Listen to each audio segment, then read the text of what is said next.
Faith, Women of Faith, Part 2 from my series.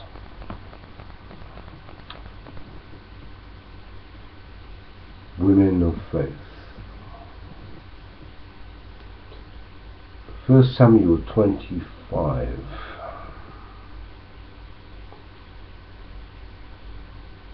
David moved down to the wilderness of Maon. There was a wealthy man from Maon who owned property near the village of Carmel. He had 3,000 sheep, 1,000 goats,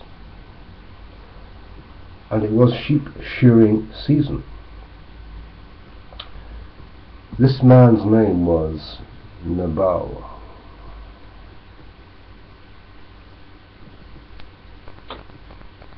His wife, Abigail. The subject of this video is Abigail, okay?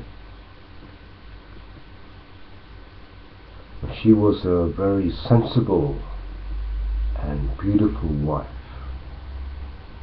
of Caleb. Nabal was a descendant of Caleb.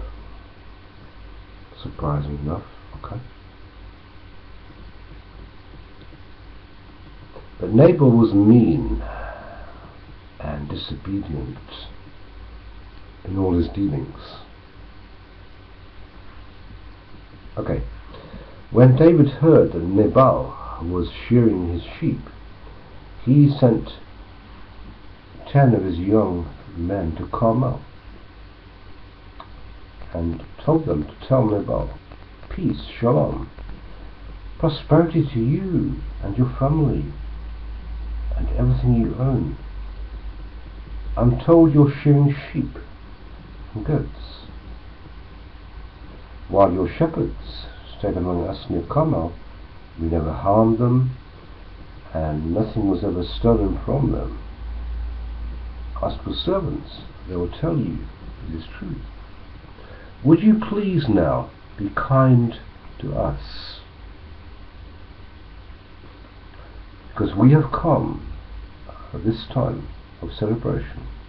Please give us some provisions you might have on hand. David's young man waited,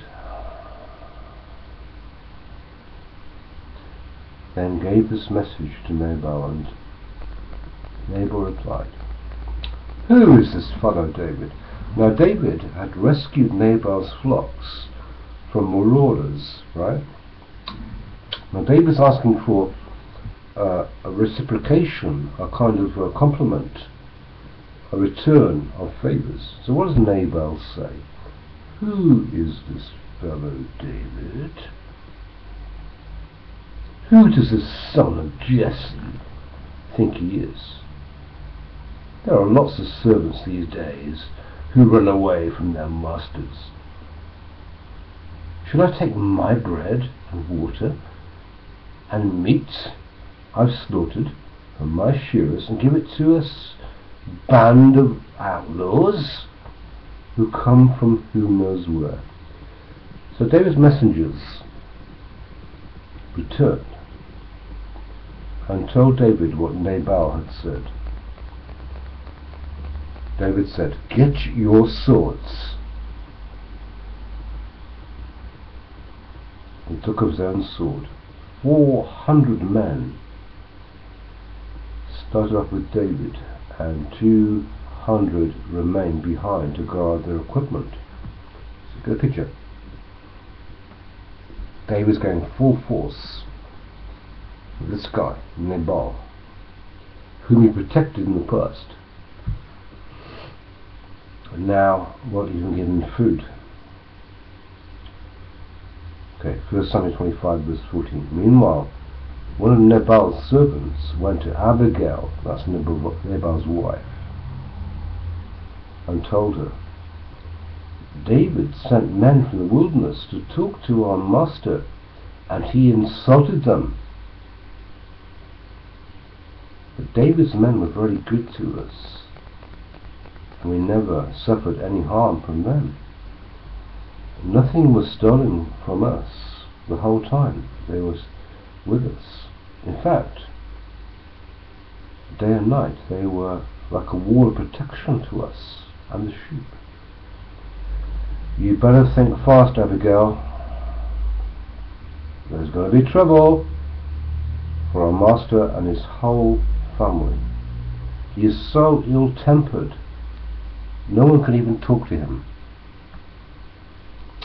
Abigail lost no time. She quickly gathered 200 loaves of bread, 2 skins of wine, 5 dressed sheep, and nearly a bushel of roasted grain, 100 raisin cakes, and 200 fig cakes. She packed them on donkeys and said to her servants, "Go on ahead, I will follow you shortly." But she didn't tell her husband what she was doing, Nabal. As she was riding her donkey into a mountain ravine, she saw David and his men coming toward her. Now David had just been saying a lot of good he did to help this fellow. We protected his flocks in the wilderness, and nothing he owned was lost or stolen. But he replied, "Meet evil for good. May God deal with him more severely. If even one man of his household is still alive tomorrow morning." Now David's going for the throat here, right? Because hospitality in those days was taken as read. Now David is so incensed. 1 Samuel 25:15. When Abigail saw David, she quickly got off her donkey and bowed before him. Picture that. She fell at his feet and said, "I accept all blame in this matter, my lord. Please listen to me, please. I know Nabal, my husband, is a wicked and ill-tempered man. Please don't pay attention to him. He's a fool, just as his name suggests." Yeah, in Hebrew, Nabal. Okay. "I never even saw the message you sent. Now, my lord David, as you are alive, since the Lord has kept you from murdering and talking vengeance into your own hands, let all your enemies be as cursed as Nabal is. Here is a gift I brought to you and your young men. Please forgive me if I've offended you in any way. The Lord will surely reward you with a lasting dynasty." Prophetic. "You've done nothing wrong for your entire life.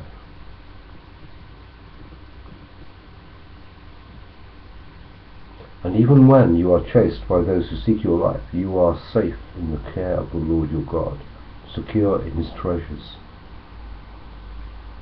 pouch. The lives of your enemies will disappear like stones shot from a sling. When the Lord has done all he promised and made you leader over Israel, don't please let this be a blemish on your record. Then you will have to carry on your conscience the staggering burden of needless bloodshed and vengeance. And when the Lord has done these great things for you, please remember me." What a woman, eh? David replied, "Abigail, Praise the Lord God of Israel, who has sent you to meet me today. Thank God for your good sense. Bless you for keeping me from murdering the man and carrying out vengeance with my own hands. For I swear by the Lord, the God of Israel, who has kept me from hurting you, if you had not hurried out to meet me, none of Nabal's men would be alive tomorrow morning. Then David accepted the gifts from Abigail and told her, return home in peace. We will not kill your husband. When Abigail returned home, she found her husband had thrown a big party.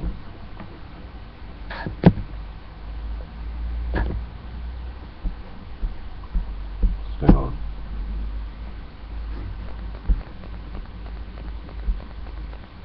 Sorry. When Abigail returned home, she found her husband had thrown a big party and was celebrating our king. He was very drunk. So Abigail didn't tell him anything about her meeting with David until the next morning. The next morning, when he was sober, she told him what had happened. As a result, he had a stroke. He lay on his bed, paralyzed, and 10 days later, he died. Now what a woman, eh? What a woman who risked everything, realizing that David was the anointed one. A lot of lessons to be learned here, folks, a lot of lessons. The bravery of Abigail. And David married her. We don't hear any more about Abigail, but I'm sure we'll meet her